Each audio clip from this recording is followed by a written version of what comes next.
Have you ever wondered what it was like to find a home millions of years ago, long before houses, apartments, or even huts existed?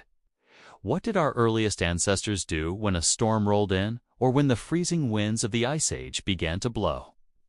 Today, we're journeying back in time to discover the very first shelters that kept humanity alive.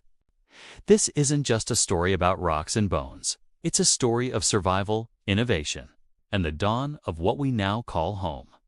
Before we had architects and builders, nature was our first landlord, and the most obvious, ready-made home: a cave. For early hominins like Australopithecus and Homo habilis, a cave was a five-star hotel. Imagine you're out on the vast, open savanna. Predators like saber-toothed cats are lurking. The sun is beating down, and a sudden thunderstorm could drench you in seconds. A cave offered immediate protection. It was a shield against the elements and a fortress against danger. Archaeological sites around the world, from the cradle of humankind in South Africa to the caves of Zhaokudin in China, are filled with evidence of early human occupation. Inside these natural shelters, scientists have found ancient tools, the remains of meals, and even the first hints of hearths.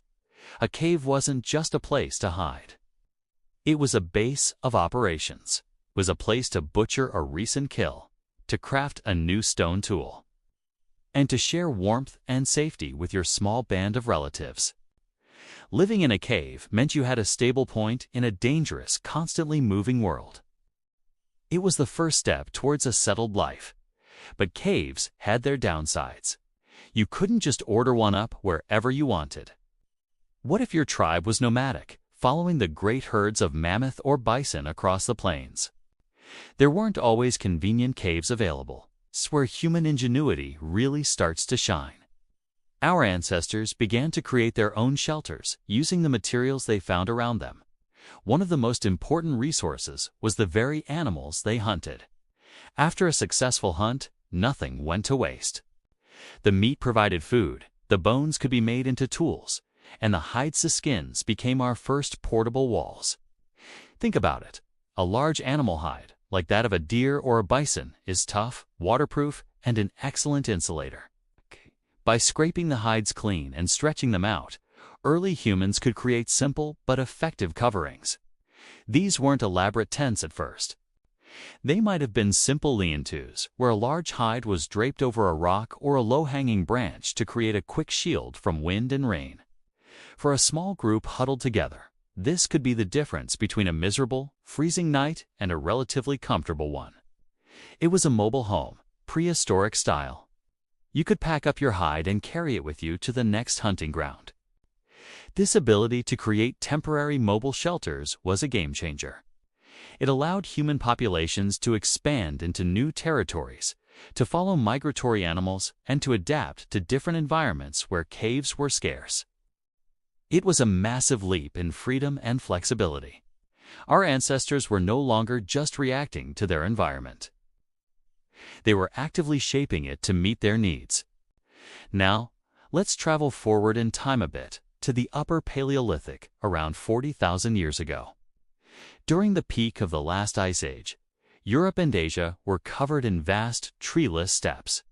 It was cold, incredibly cold.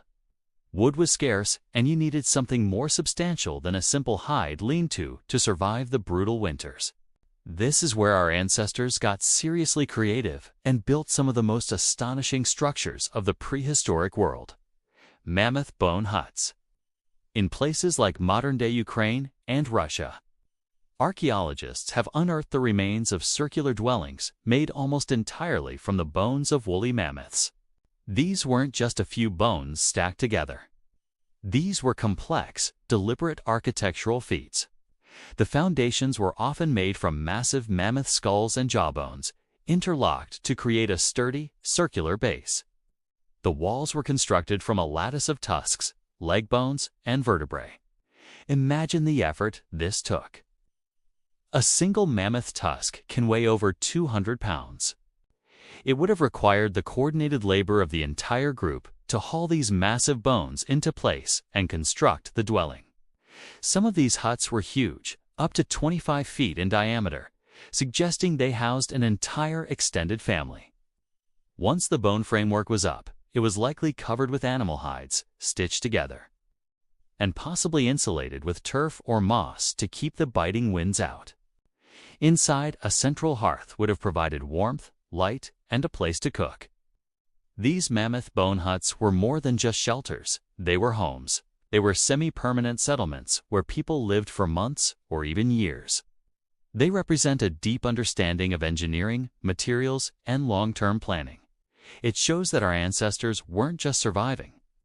They were thriving. They were building communities and creating a culture in one of the harshest environments Earth has ever known.